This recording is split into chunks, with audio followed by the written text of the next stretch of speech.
como os demônios aparecem na carta aos Gálatas. Não é necessariamente com a palavra daimonion. Não, a palavra daimonion não. Também não é necessariamente com a palavra Satanás. Também não. Então, como é que o conceito vai ser trabalhado aqui na carta aos Gálatas? Por meio daquela expressão curiosa, muito curiosa, que é estoicheia. Estoicheia é um termo grego, meus irmãos. Eu vou ler para vocês o texto e vocês vão entender onde está estoicheia. Gálatas 4, 3 a 5. Assim também nós, quando éramos menores, estávamos servilmente sujeitos aos rudimentos do mundo. Rudimentos do mundo é estoicheia. Vindo, porém, à plenitude do tempo, Deus enviou seu Filho nascido de mulher, nascido sob a lei, para resgatar os que estavam sob a lei, a fim de que recebêssemos a adoção de filhos. Lendo assim, especialmente em português, você não percebe que tem anjo nesse negócio. Na verdade, tem ser celestial nesse negócio. Tem seres demoníacos nesse negócio. Poderíamos chamá-los de demônios? Sim. Poderíamos chamá-los de principados e potestades? Também. Ou simplesmente ser celestial. Dá para chamar por uma dessas expressões. Mas simplesmente rudimento do mundo, como está na sua Bíblia, talvez não fique claro para você. Por isso eu preciso trabalhar um pouco o conceito de estoicheia com vocês.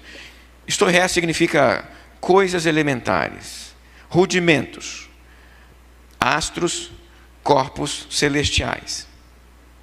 Assim, em alguns instantes, a palavra significa apenas coisas pequenas, mas em outras significa anjos, seres celestiais.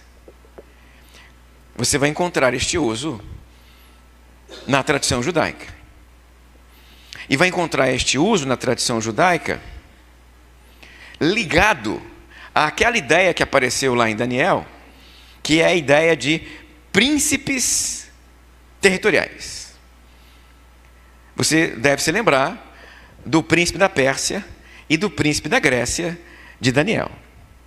Você se lembra que Daniel havia feito uma oração, Deus mandou a resposta da oração, só que o anjo que foi entregar a resposta da oração para Daniel, antes de chegar até Daniel, ficou numa espécie de engarrafamento celestial, né? Num lugar onde o príncipe da Pérsia e o príncipe da Grécia não permitiram que ele avançasse, por causa dos territórios.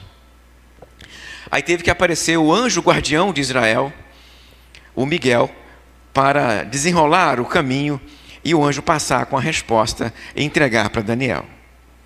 Este conceito é um conceito comum na tradição judaica, de que certos anjos, certos espíritos, certos seres espirituais receberam de Deus autoridade sobre certos lugares. Veja que nesse caso aqui, o conceito de estoicheia eles receberam de Deus autoridade sobre certos lugares. O conceito não é necessariamente automático do campo da batalha espiritual. Originalmente o conceito receberam de Deus autorização de domínio sobre certos lugares. Então tem o príncipe da Pérsia, o príncipe da Grécia, o príncipe do Egito, o príncipe de Roma, o príncipe do que fosse naquele contexto. Com o passar do tempo, entretanto, especialmente à medida que a história judaica ia se tornando cada vez mais dolorosa, eles entenderam esses espíritos de forma muito negativa. Demônios mesmo. Demônios.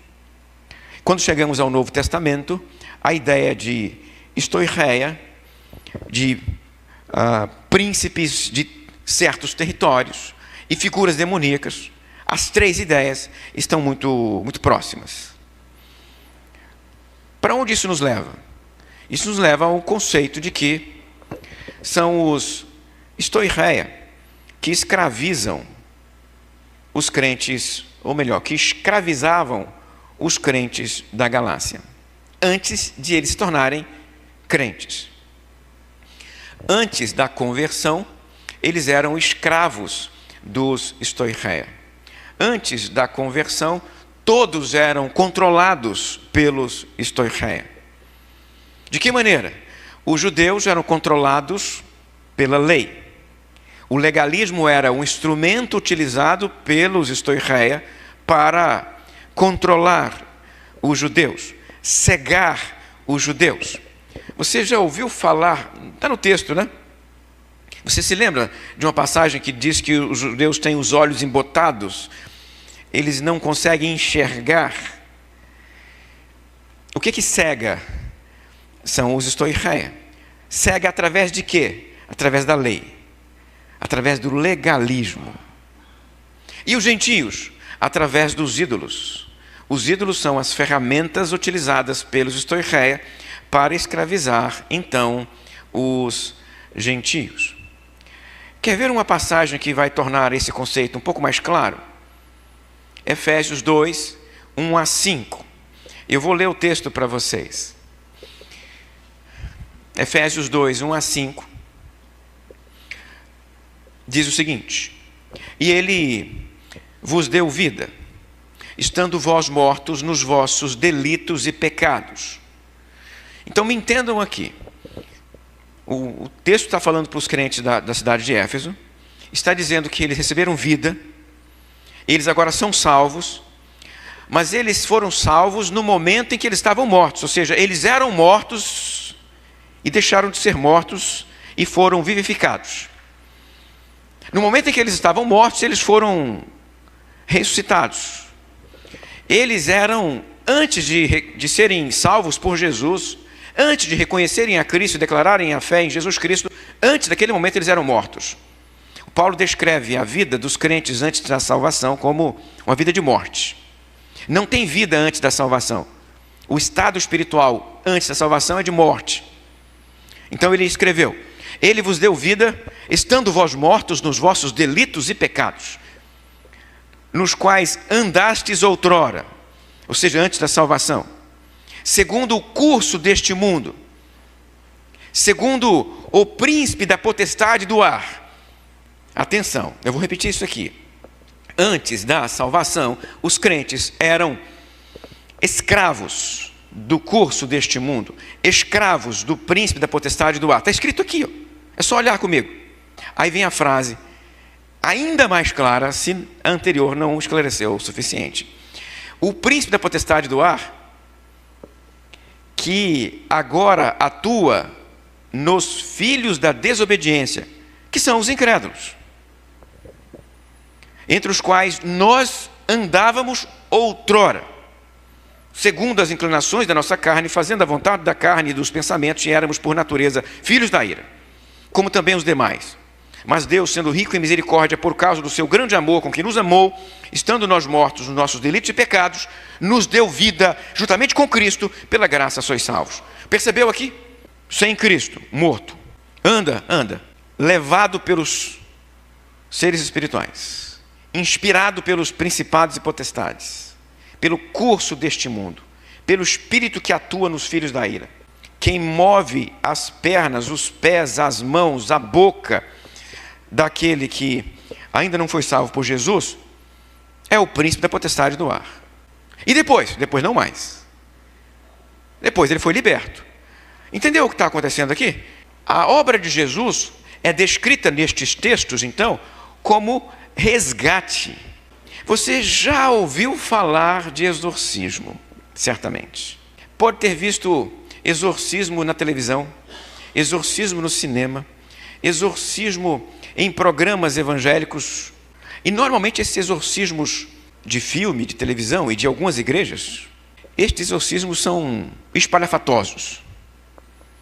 Tem um demônio que rola, que grita, tem um demônio que xinga. O conceito de exorcismo é, tem um demônio ali, alguém vai expulsar o demônio. Exorcismo. Está claro. Não preciso definir para você exorcismo. Agora, se eu dissesse para você que toda conversão é exorcismo, se antes da salvação cada pessoa era tutelada pelo príncipe da potestade do ar, se antes da conversão qualquer pessoa é serva dos principados e potestades, se antes da conversão quem controlava os seus pensamentos era o príncipe da potestade, ou os seres espirituais, consequentemente, no momento da conversão acontece o quê? Libertação.